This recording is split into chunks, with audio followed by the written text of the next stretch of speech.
Selamat datang di channel Cerita Hidup. Terima kasih sudah menonton video kami. Dalam setiap video kami ambil sisi positifnya, hikmahnya, dan manfaatnya. Jika kalian suka dengan video kami, klik subscribe dan tanda lonceng notifikasinya agar kalian dapat mengetahui update video kami. Kali ini akan mengulas cerita tentang setiap orang ingin mempunyai harta yang banyak, menuruti sifat iri dan serakah hanya akan membawa manusia dalam kebinasaan. Dan penyesalan datangnya belakangan, seperti pada cerita kali ini, akan mengulas kisah yang sangat menarik penuh dengan intrik.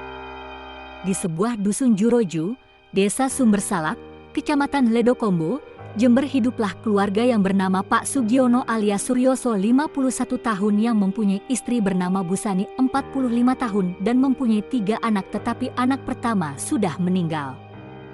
Jadi tinggal 2, yaitu Bahar dan Fatim.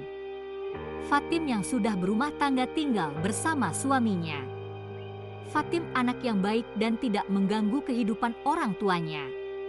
Sedangkan Bahar bekerja di Bali kerap meminta uang kepada orang tuanya. Suryono yang menjadi petani kopi mendapatkan hasil 90 hingga 100 juta per bulan.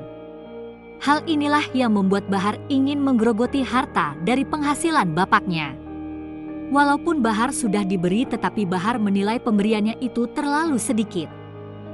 Kemudian Bahar berbincang kepada ibunya ingin menghabisi nyawa bapaknya dan anehnya ibunya malah mengiyakan. Ada apa di balik ibunya? Kenapa ia malah mendukung anaknya menghabisi nyawa bapaknya?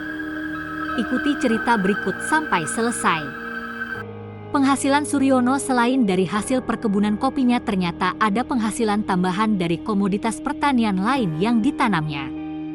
Tetapi Busani menganggap uang yang diterimanya hanya sedikit. Hal inilah yang membuat Busani berpikir ada wanita lain di hati suaminya. Akhirnya Busani berkeluh kesah kepada anaknya Bahar tentang hal ini dan kemudian Bahar terus kepikiran akan hal ini. Sehingga suatu ketika Bahar membuat usulan untuk menghabisi nyawa bapaknya dan sang ibu pun tidak melarangnya. Pada kesempatan yang sangat tepat Bahar akhirnya membunuh ayahnya pada akhir Maret 2019. Bahar memukul kepala bapaknya saat sedang tidur dengan linggis dan juga dibantu sang ibu. Hal demikian bagi para pendengar channel Cerita Hidup jangan ditiru. Hanya karena harta tega menghabisi nyawa bapaknya yang telah membesarkan kita.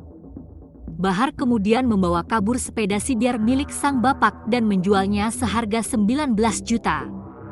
Pada Mei 2019 sang ibu menikah sirih dengan tetangganya Jumarin. Jumarin yang ditinggal istrinya menjadi TKW di Arab mempunyai kesempatan untuk mendampingi Busani. Jumarin tinggal di rumah Busani selama mempunyai hubungan sirih. Akan tetapi Jumari tidak mengetahui kalau Suryono sudah meninggal dibunuh Bahar di musola rumahnya. Namun pernikahan sirih ini hanya berlangsung 15 hari.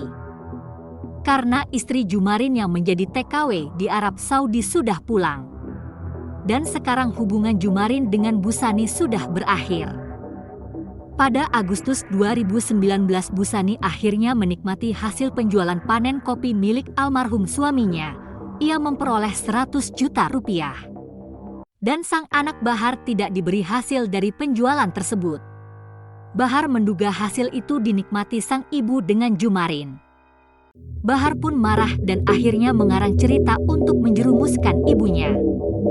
Kemudian Bahar pulang dari Bali dan bertemu kepala dusun Juroju Misri bahwa ayahnya telah meninggal dunia. Ibunya bilang kalau yang membunuh Suryono adalah Jumarin. Bahar berkata kepada kepala dusun kalau dia selalu menanyakan kepada ibunya di mana bapaknya, dan ibunya menjawab kalau bapaknya sedang merantau jauh, tapi Bahar tidak percaya dengan jawaban sang ibu karena ibu tiba-tiba menikah sirih dengan Jumarin.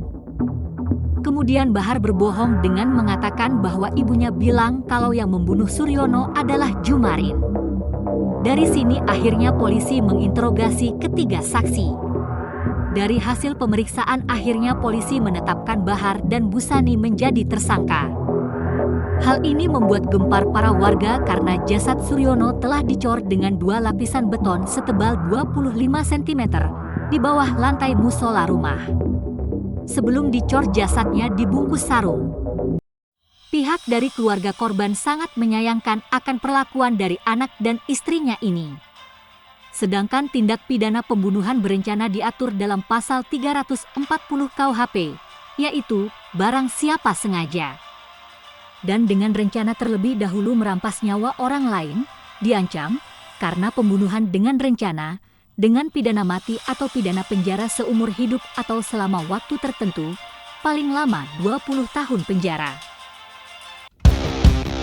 Terima kasih sudah menonton video ini. Semoga menambah pengetahuan dan wawasan. Ambil hikmahnya, manfaatnya, dan sisi positifnya. Klik subscribe bagi yang belum, like, share, dan komen. Terima kasih.